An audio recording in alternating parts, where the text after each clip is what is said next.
오늘 본문은 여호수아가 이제 나이 많아서 죽기 직전 백성들에게 남긴 마지막 유언, 정말로 진심을 담은 유언이라 할 수 있을 겁니다. 혹은 간절한 마음을 담아서 백성들에게 선포하는 설교의 메시지라고도 할 수 있을 겁니다. 우리는 오늘 이 본문을 중심으로 하여서 이 말씀이 오늘날 저와 여러분에게, 우리에게 무엇을 교훈하시는지, 무엇을 말씀하고 싶어 하시는지 하나님의 마음을 엿볼 수 있는 그런 시간이 되었으면 좋겠습니다. 그리고 말씀드린 것처럼 그동안 나누었던 42번에 나누었던 여호수아의 말씀을, 그 핵심을 다시 되짚어보는 그런 시간을 갖기를 원합니다. 여호수아서를 이렇게 개인적으로 읽다 보면은요, 여호수아가 백성들을 이끌고 가나안을 정복하는 전쟁의 이야기들, 그리고 그 후에 땅을 각 지파별로 분배하는 조금은 지루한 이야기들이 산발적으로 섞여 있는 듯한 그런 느낌을 받곤 합니다. 하지만 우리가 지금까지 이렇게 찬찬히 살펴온 것처럼 전후 문맥을 비교하면서 본문을 읽어가다 보면 뚜렷한, 분명한 한 가지 주제를 향하여서 성경이 기록되고 있다는 사실을 발견하게 됩니다. 여호수아서는 크게 네 부분으로 이루어져 있다라고 계속 말씀을 드렸습니다. 기억하실 겁니다. 첫 번째 부분은 가나안 입성이라는 부분이고, 두 번째 부분은 가나안의 정복 전쟁을 다루는 부분입니다. 그리고 세 번째 부분이 그 땅을, 점령한 가나안 땅을 나누는 땅 분배에 대한 이야기가 있습니다. 그리고 마지막 그 땅을 차지한 기업들이 장래에 어떻게 살아갈 것인지, 그 장래의 문제를 다루고 있습니다. 독특한 구성은 각 주제마다, 각 단락마다 핵심이 되는 하나의 명령어가 있다라고 말씀을 드렸었습니다. 기억하고 계시는지요? 이것만큼은 여러분들이 기억하고 계셔야 됩니다. 여호수아서는 네 단락으로 되어 있고, 즉 가나안 입성, 가나안의 전복전쟁, 땅 분배, 그리고 이후의 삶의 문제, 이 네 부분으로 되어 있는데 각각은 중요한 하나의 핵심적인 동사가 있다 했습니다. 그 첫 번째는 가나안 입성을 위해서 하나님이 주신 명령은 건너라는 명령이었습니다. 요단을 건너라는 명령. 염려하지 말고 넘실대는 그 요단을 건너라는 명령을 하나님이 주셨고, 그리고 그 땅에 들어가서, 가나안 그 땅에 들어가서 그 땅을 정복하기 위한 전쟁, 그리고 그 전쟁을 통하여 가나안의 성읍들을 취하라는, 손에 쥐라는 하나님의 명령이 있었습니다. 그리고 세 번째는 정복한 그 땅을 각 지파별로 제비 뽑아 나누라는 명령, 이 세 가지 명령이 있었습니다. 건너라는 명령이 있었고, 성읍들을 취하라는 명령이 있었고, 그것을 나누라는 명령이 있었습니다. 그런데 여호수아가 나이 많아서 이제 숨을 거두기 직전에는 이 세 가지 명령들을 다 성취했음을 우리는 보았습니다. 요단을 건넜죠. 그 가나안의 성읍들을 취했죠. 그리고 각 지파별로, 기업별로 그 땅을 나누었습니다. 세 가지 명령이 다 이루어진 겁니다. 그래서 여호수아 21장 45절은 이렇게 말하고 있었습니다. 보십시오. 같이 읽겠습니다. 시작. 여호와께서 이스라엘 족속에게 말씀하신 선한 일이 하나도 남음이 없이 다 응하였더라. 하나님이 이스라엘 백성들에게 말씀하신 것, 명령하신 것 다 이루어졌다라고 성경은 기록합니다. 하나님이 이스라엘로 하여금 요단을 건너게 하셨고, 하나님이 이스라엘로 하여금 그 가나안의 그 견고한 성읍들을 취하게 하셨고, 제비 뽑아서 각 지파별로 그 땅을 나누도록 하셨습니다. 이제 남은 것 하나는 그 가나안 땅에서 어떻게 살 것인가, 즉 장래의 문제만 남았습니다. 하나님께서는 이 문제를 이스라엘이 어떻게 다룰지, 장래 어떻게 살아갈지, 살아가는 문제, 삶의 문제를 이스라엘 백성들이 어떻게 다룰지 궁금해 하셨습니다. 분명한 사실은 여호수아서의 구조를 살펴보면 1장부터 24장이 마지막까지 철저하게 먼저 하나님의 은혜를 선포합니다. 그리고 그 은혜에 대해서 이스라엘이 어떻게 반응할지를 기대하시는 하나님의 모습을 발견할 수 있습니다.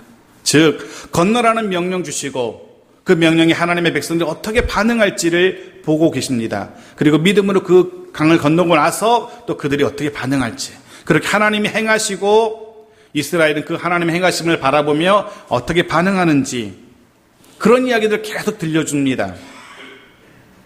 지금까지 요단을 건너게 하시고 땅을 정복하게 하시고 그리고 그 땅에서 자손 대대로 살게 하신 하나님, 그 하나님의 은혜를 받은 이스라엘 백성이 이후로 어떻게 살지 기대하고 계셨던 겁니다. 물론 하나님의 바람은 그 은혜를 기억하면서, 하나님이 주신 은혜를 기억하면서 하나님만 가까이 하고 하나님만 사랑하고 하나님만 섬기며 살아가기를 하나님은 내심 기대하고 계셨습니다. 하나님은 이스라엘이 배은망덕하게 그 은혜를 잊는 것, 잊어버리는 것, 그 원치 않았습니다. 그 은혜를 잘 기억하면서 그 땅에서 살아가기를 원하셨습니다. 그것이 하나님의 이스라엘 향한 기대였습니다. 그리고 하나님의 그 기대는 또한 저와 여러분을 향한 기대이기도 할 겁니다. 하나님 역시 우리에게도 동일한 기대를 가지고 계십니다. 은혜를 기억하면서 그 은혜에 반응하면서 살아가는 백성 되기를 기대하고 계십니다.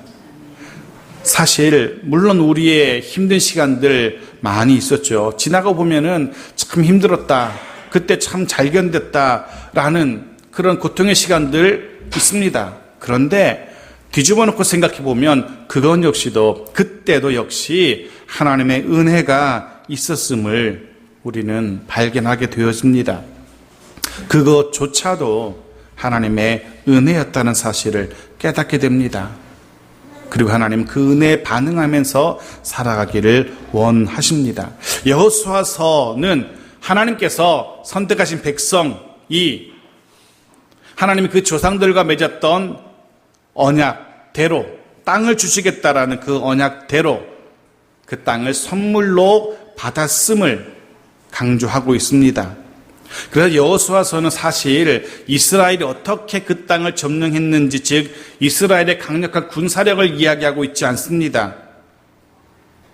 이스라엘이 얼마나 철저하게 그 땅을 점령해 갔는지 그들의 전략과 전술을 이야기하고 있지 않습니다. 오히려 하나님께서 그 땅을 어떻게 주셨는지 하나님의 일하심을 계속해서 강조하고 있습니다.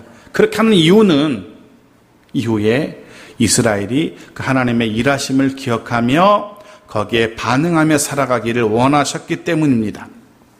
자, 여하튼 이 세 가지는 건너라, 취하라, 나누라는 명령은 이미 다 이루어졌습니다. 다 이루도록 하나님이 은혜를 주셨습니다. 마지막 남은 한 가지가 이후에 어떻게 살아갈 것인가의 문제입니다. 그 문제에 하나님은 답을 던져주셨습니다. 힌트를 던져주셨습니다. 바로 그것은 섬기라는 명령이었습니다. 하나님만 섬기라는 명령이었습니다.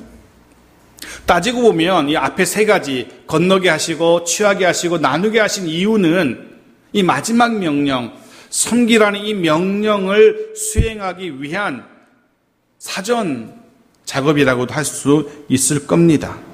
여호와만 섬기라는 이 명령을 위해서 하나님은 이 앞에 세 가지의 명령을 주셨고 그것들을 이루게 하신 겁니다. 이 명령이 정말 중요한 이유는, 여호와만 섬기라는 명령이 정말 중요한 이유는 이 명령에 어떻게 반응하느냐에 따라서 이스라엘 백성들의 이후의 가나안의 삶이 행복일지 불행일지가 결정되기 때문에 그렇습니다. 이후에 가나안에서 삶이 성공적일지 아니면 실패일지가 이 명령에 어떻게 반응하냐에 따라 달려있기 때문에 그렇습니다. 자, 이제 이스라엘에게 남겨진 문제는 이 명령에 어떻게 반응할 것인가 였습니다. 그에 따라서 이스라엘의 삶이 행복 아니면 불행으로 결정될 겁니다. 근데 똑같은 패턴으로 하나님은 우리에게도 다가오십니다. 하나님은 때마다 일마다 우리에게 은혜를 주시고 마지막 순간에 자, 그러니 이제 나를 섬겨라 라고 말씀하십니다. 그리고 우리가 어떻게 반응할지를 이렇게 보고 계십니다. 하나님을 섬기라는 그 명령에 어떻게 반응할지. 분명한 사실은 그 반응에 따라서 이후에 우리의 삶이 완전히 달라진다는 겁니다. 바른 선택을 위해서, 바른 반응을 위해서 여호수아가 마지막 힘을 짜냅니다. 이스라엘 백성들이 제대로 반응하게 하도록 여호수아가 남은 힘을 다하여서 말년을 보내죠. 그래서 요단 동편의 지파들, 먼저 요단을 건너서 동편으로 돌아간 그들을 불러서 그들에게 당부합니다. 여호와만 섬겨라 라고. 그것이 22장의 내용이었습니다. 그리고 다시 돌아와서 가나안에 살아가던 이스라엘의 지도자들, 장로들, 두령들, 그리고 차세대 지도자들, 그들을 먼저 불러서 또한 그들에게 또 권면합니다. 똑같이 여호와만 섬겨야 된다. 여호와만 사랑해야 된다. 똑같이 권면해요. 그것이 지난주에 살펴봤던 23장의 내용이었습니다. 그리고 마지막 오늘 24장에 이르러서는 모든 회중들을 다 불러 모읍니다. 그리고 또 한 번 그들에게 여호와만 섬겨야 된다라고 당부하고 있습니다. 요단 동편의 지파들을 불러놓고, 먼저 또 지도자들을 불러놓고, 그리고 또 한 번 백성들을 불러놓고 영겁허 그는 교훈합니다. 당부합니다. 정말 신신당부하는 거죠. 여호와만 섬겨야 된다라고. 그렇게 백성들을 모아놓고 여호와만 섬겨야 된다라고 말하는 그 가운데 섬기다라는 동사를 자그마치 15번을 반복해요. 15번이나. 다른 우상 섬기지 말고 하나님만 섬겨야 된다라고 거듭 강조하고 있는 겁니다. 왜요? 왜 그렇게 했던 말 또 하고 하면서 강조하고 있습니까? 거기에 이스라엘 민족의 사활이 걸려있기 때문에 그렇습니다. 이스라엘 백성의 미래의 사활이 거기 걸려있기 때문에 그렇습니다. 그런데 이스라엘 민족의 사활만 거기에 걸려있는 게 아니고요. 엄밀히 말하면 저와 여러분의 사활도 여기에 걸려 있습니다. 저와 여러분의 죽고 사는 문제도, 우리 가정의 사활의 문제도, 믿음의 공동체인 교회의 문제도 결국 하나님만 섬기라는 이 명령에 어떻게 반응하느냐에 따라 달라진다는 사실을 우리는 압니다. 14절 말씀 보십시오. 14절 같이 읽겠습니다. 시작. 그러므로 이제는 여호와를 경외하며 온전함과 진실함으로 그를 섬기라. 너의 조상들이 강 저쪽과 애굽에서 섬기던 신들을 치워버리고 여호와만 섬기라. 먼저 이렇게 시작합니다. 그러므로 라고 시작합니다. 그러므로 무슨 얘기입니까? 하나님이 너희에게, 우리에게 이런 은혜를 주신 것 기억하지. 강을 건너게 하셨고 땅을 취하게 하셨고 각 지파별로 기업을 나눠주셨지. 그거 기억하지? 그러면 이제 마지막 명령, 여호와만 섬기라는 이 명령에 어떻게 반응해야 되는지 너희들 알지? 이런 의미인 겁니다. 하나님께서 너희에게 무엇을 기대하시는지 너희 잘 알고 있지? 라고 이야기합니다. 하나님이 무엇을 기대하고 계십니까? 하나님이 기대하시는 게 무엇입니까? 15절에 나옵니다. 15절 같이 읽죠. 시작. 만일 여호와를 섬기는 것이 너에게 좋지 않게 보이거든 너희 조상들이 강 저쪽에서 섬기던 신들이든지 또는 너희가 거주하는 땅에 있는 아모리 족속의 신들이든지 너희가 섬길 자를 오늘 택하라. 오직 나와 내 집은 여호와를 섬기겠노라 하니. 하나님은 지금 이 반응을 원하고 계셔요. 먼저 여호수아가 백성들에게 선택하라고 요청합니다. 이스라엘 백성들에게는 선택지가 2개 있습니다. 1번은 여호와 하나님, 여호와만 섬기는 것. 2번은 여러 족속들, 강 저쪽에 섬기는 신들이든지 아모리 족속의 신들이든지 다른 신들을 섬기는 것. 이 2가지, 1번 여호와, 2번 다른 신들. 이 2개 중에 하나를 선택해야 됩니다. 하나님은 이스라엘 백성들에게 여호와만 섬기라라고 명령하셨어요. 그 반응 2가지가 있습니다. 말씀대로 1번 여호와만 섬길 것인지, 2번 다른 신들을 섬길 것인지.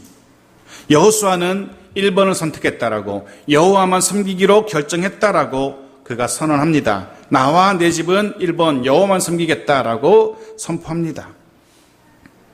이스라엘도 각자가 선택해야 돼요. 근데 사실 이스라엘 공동체는요, 정말로 빨리 결정해야 될 문제들이 산적했습니다. 선택하고 결정해야 될 수많은 문제들이 쌓여 있습니다. 예를 들면 지금까지 자신들의 삶의 방식, 생계 수단이었던 목축업으로 계속 살아갈 것인지, 아니면 가나안 땅에 들어왔으니 그 땅의 삶의 방식인 농업, 농사로 삶의 패턴을 바꿀 것인지 빨리 선택해야 돼요. 이것도 저것도 아니고 어중간하면 굶어 죽게 돼요. 빨리 선택해야 돼요. 급한 문제입니다.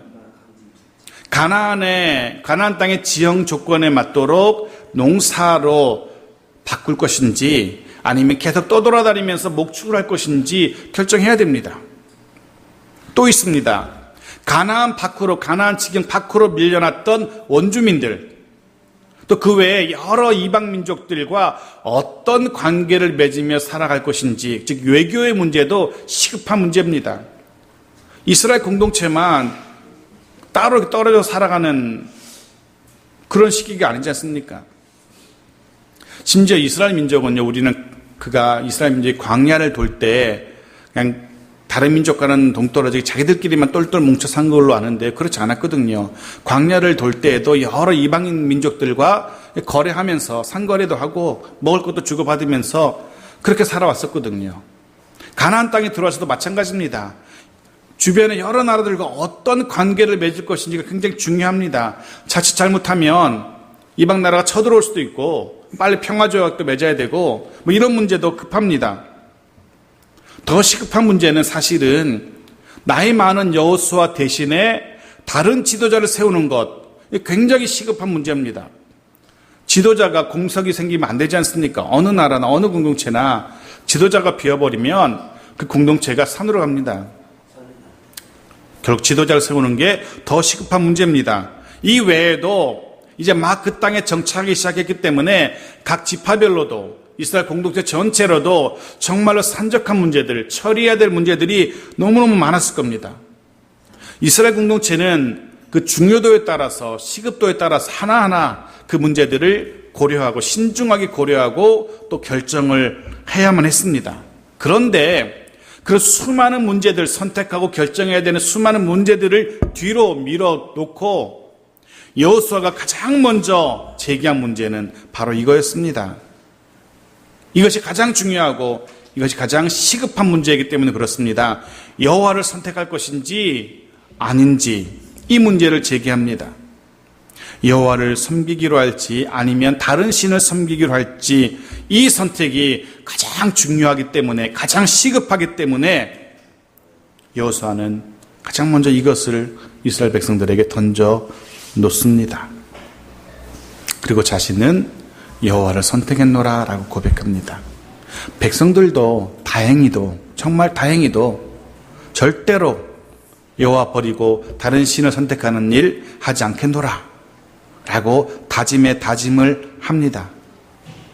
물론 그 고백은 얼마 못 가서 공연불이 되어버리죠. 공수표가 되어버리죠. 여하튼 이 시점에 여호수아가 그들에게 하나님만 섬기라고 명령하셨어. 너희들 어떻게 반응할래? 나는 그 말씀대로 여호와만 섬기며 살래라고 했을 때 백성들도 우리도 여호와만 섬기겠습니다 라고 약속을 합니다. 바라기는 저와 여러분 모두도 이 이스라엘 백성들처럼 여러분의 심령으로 고백할 수 있기를 소원합니다. 오직 우리도 오직 여호와만 섬기겠습니다 라고 여러분 마음속으로 심령으로 고백할 수 있기를 소원합니다. 근데 사실 정말 객관적으로 그냥 우리가 하나님 편이라는 것 그냥 내려놓고 객관적으로 하나님을 섬길 것이냐 가나안의 신들을 섬길 것이냐 액면 그대로 놓고 보면 더 합리적인 선택은 가나안의 신들을 섬기는 게 더 합리적인 선택입니다.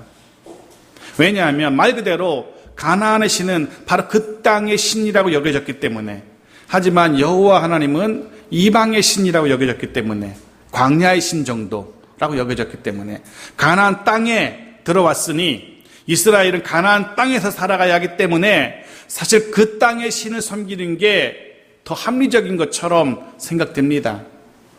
마치 다른 나라에 가면 다른 나라 법을 따라야 되는 것처럼 가나안 땅에 들어왔으니 가나안의 신을 섬기는 게 더 맞는 것처럼 보여요. 이 땅에 대한 이야기를 잠깐 나누려고 합니다. 여호수아서를 마무리하면서 이 땅에 대한 이야기를 다시 한번 다루려고 합니다. 이 땅, 가나안 땅, 이스라엘이 살아가야 하는 땅, 하나님이 주신 땅. 이 땅은 조금 특이한 흥미로운 땅입니다. 이 땅은 이스라엘 소유가 아닙니다. 그렇다고 가나안 사람들의 소유도 아닙니다. 여호수아서는 이 땅의 진정한 주인은 하나님이심을 우리에게 계속 들려줍니다. 그리고 그 주인이신 하나님이 일정한 계약 조건 하에서 이스라엘 백성에게 그 땅을 빌려주십니다. 그 계약 조건은 하나님만 섬기고 살아야 된다라는 조건이 있습니다. 이 조건만 지키면 이스라엘은 그 땅에서 영원히 그 땅을 누릴 수 있습니다. 반대로 그 계약을 파기해버리면, 하나님 섬기는 것 파기해버리면 언제든지 그 땅에서 멸절될 것입니다. 그러기에 이제 남은 문제는 그 땅에서 비록 가나안 땅이지만 그 약속대로, 하나님과의 계약대로 살 것인지 말 것인지가 남아 있었습니다. 말씀드린 것처럼 이 문제를 어떻게 푸느냐에 따라서 이스라엘 민족의 행복과 불행이 결정될 겁니다. 하지만 아시는 것처럼 불행하게도 이스라엘 역사는 이스라엘이 그 계약서를 찢어버리고 하나님이 아닌 우상 쪽으로 돌아섰음을 우리에게 보여줍니다. 또 성경은 그 결과 이스라엘이 정말 하나님의 말씀대로 나라가 아수르랑 바벨론에 망하고 그 땅도, 가나안 땅도 빼앗기는, 그 땅에서 쫓겨나는 치욕을 당했음을 우리에게 알려줍니다. 가나안 땅에 살아가면서 그들이 정말로 가장 최우선적으로 관심을 기울여야 했던 것은 그 계약서대로 살아가는 것, 이거였습니다. 정말 신중하게 그 계약서 어기지 않는 것, 그걸 신경 썼어야 돼요. 그들이 군사력을 키우는 것, 외교를 하는 것, 그것보다 하나님과의 계약에 충실할 것, 이것만 잘했으면 좋았을 텐데, 그것만 관심을 두었으면 좋았을 텐데 그들은 그렇지 못했습니다. 마찬가지입니다. 하나님 나라를 사모하는 저와 여러분의 가장 큰 관심사, 하나님의 백성 된 자로서 우리의 가장 큰 관심사 역시 하나님을 어떻게 섬기며 살 것인가 하는 문제가 되어야 됩니다. 근데 이런 질문을 한번 말씀을 준비하면서 그런 질문을 스스로 해봤습니다. 어떻게 사는 것이 하나님을 섬기며 사는 것일까?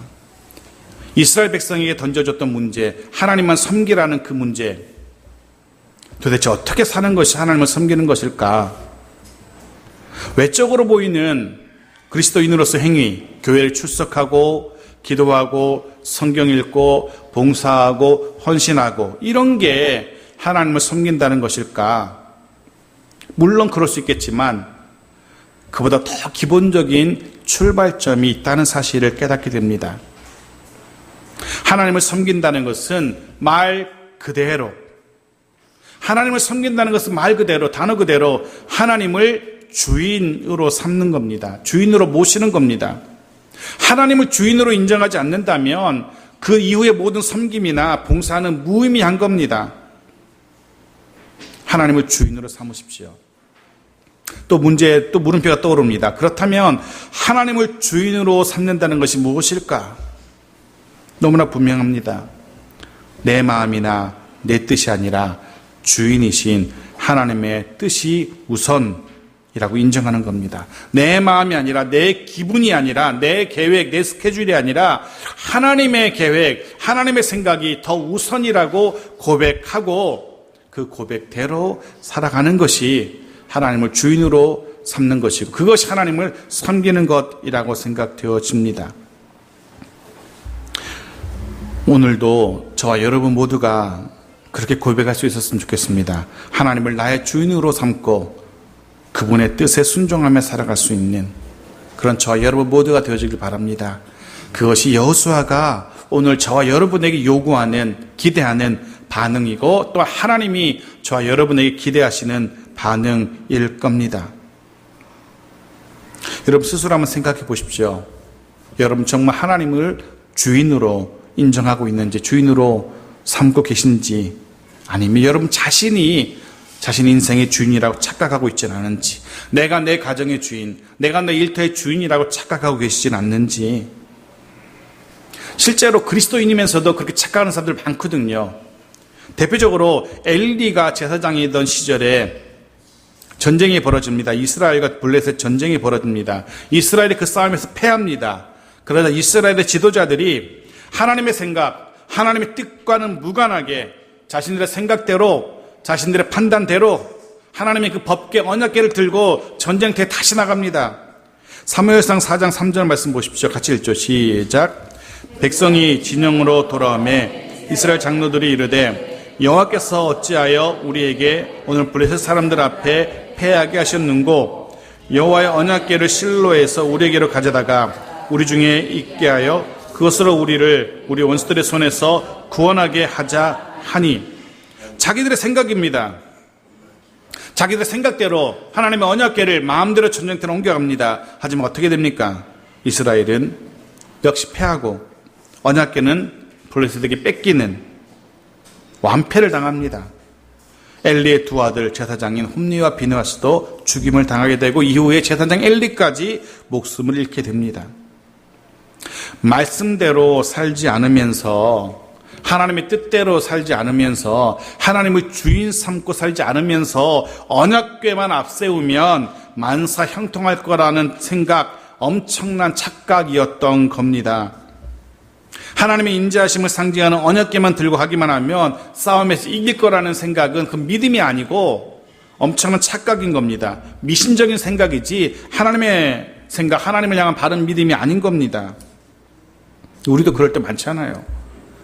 말씀대로 살진 않으면서, 손에 들고 있는 그 성경 말씀대로 살진 않으면서 성경만 열심히 손에 들고 다니면서 그러면 만사 형통할 거라고 착각하는 수많은 성도들, 교인들. 중요한 것은 하나님의 그 말씀에 어떻게 반응하며 살 것인가, 하나님만 섬기며 하나님만 주인 삼고 그 뜻대로 살 것인가, 그렇지 않을 것인가, 거기에 달려 있습니다. 어떤 의미에서 이스라엘이 선물로 받은 이 가나안 땅은 분명 축복의 땅이지만 한편은 끊임없는 선택을 요청하는 선택의 땅이기도 했습니다. 이스라엘 백성 앞에는 끊임없이 그 땅에서 살아가는 동안에 끊임없는 선택이 그들 앞에 놓여져 있었습니다. 하나님을 섬길 것인가, 다른 신을 섬길 것인가, 끊임없이 선택해야 됩니다. 단 한시라도 잘못된 선택을 한다면 하나님은 그 땅에서 그들을 내몰 겁니다. 언제든지 자신들이 몰아낸 가나안의 원주민들처럼 자신들도 쫓겨갈 수 있다는 사실을 그들은 신중하게 조심했었어야만 돼요. 결국 그들은 쫓겨나고 맙니다.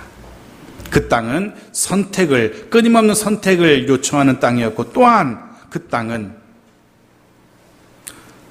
그 땅에 사는 사람으로 하여금 긴장을 늦추지 못하게 하는 땅이었습니다. 늘 긴장하게 하는 땅이었어요. 그 땅은 비옥한 땅이었습니다. 비만 내리면, 물론 그 땅은 척박한 땅이지만 신기하게도 비만 내리면 한껏 그 비를 머금고 곡물이 자라는 비옥한 땅이었습니다. 그리고 그 땅은 북쪽과 남쪽, 북쪽에 바벨론이라든가 메데라든가 이런 나라, 아수르 이런 나라들, 남쪽의 애굽 이런 나라들의 전쟁의 길목이 되는 땅이었습니다. 군사 전략적으로 요충지였습니다. 이런 이유 때문에 곡물이 잘 자라고 군사적으로 중요한 땅인 까닭에 여러 강대국들의 침략이 그치지 않는 땅이었습니다. 긴장할 수밖에 없어요. 게다가 이스라엘이 힘이 세서 그들의 침략을 막아낼 수 있었으면 좋았을 텐데 이스라엘은 그 강대국의 침략을 도저히 막아낼 수 없는 그런 민족입니다. 이스라엘은 자신들의 힘으로는 그 땅을 지켜낼 수 없는 이상한 땅을 하나님은 그들에게 주신 겁니다. 근데 그런 생각을 해봅니다. 왜 하나님께서는 선택하신 백성에게, 사랑하는 백성에게 그런 불안하고 외세 침략을 늘 긴장해야 되는 그런 불안하고 위험한 땅을 주셨을까? 그런 생각을 해봅니다. 이왕이면 안전하고 섬처럼 그냥 외세가 침략하기 쉽지도 않은 그런 섬처럼 안전하고 편안한 땅을 주시면 참 좋았을 텐데 왜 그런 불안하고 위험한 땅을 주셨을까 생각해 봅니다. 왜일까요? 왜 그렇게 끊임없는 선택을 강요하는 그런 땅을 주셨을까요? 하나님께서는 하나님이 택한 백성 이스라엘이 끊임없이 하나님만 선택하며 살기를 원하셨습니다. 그리고 오직 하나님만 바라보며 살기를 원하셨습니다. 자신들의 힘이 아니라 하나님을 의지하고 하나님이 주시는 그 은혜와 복을 누리며 살기를 원하셨습니다.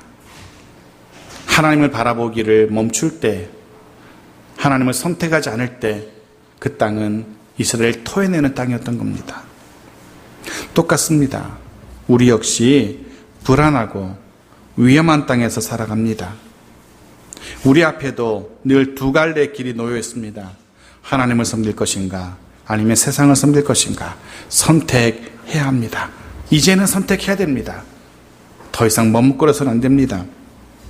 만일 하나님만 섬기기로 선택한다면 그렇다면 이후로는 우리 가운데 있었던 헛된 생각들, 판단들, 하나님과 무관하게 생각하고 행하던 우리 모든 것들을 과감하게 그리고 미련 없이 포기해야만 합니다. 그리고 하나님이 나의 주님이심을 고백하며 우리 몸과 마음을 하나님께로 향하도록 해야 됩니다. 이 시간 이후로 하나님만을 주인 삼고 하나님이 원하시는 대로 살기로 결단할 수 있기를 소원합니다. 여호수아서를 마무리하는 이 시간 그렇게 하나님만이 나의 주인이십니다. 난 하나님만 섬기며 살겠습니다. 라고 우리 심령으로 고백할 수 있기를 바랍니다. 그리하여서 우리뿐 아니라 이후 우리의 자녀들 역시 하나님께서 우리에게 허락하시는 그 기업 안에서 하나님의 은혜와 복을 누리며 살아갈 수 있게 되기를 주의 이름으로 축원합니다.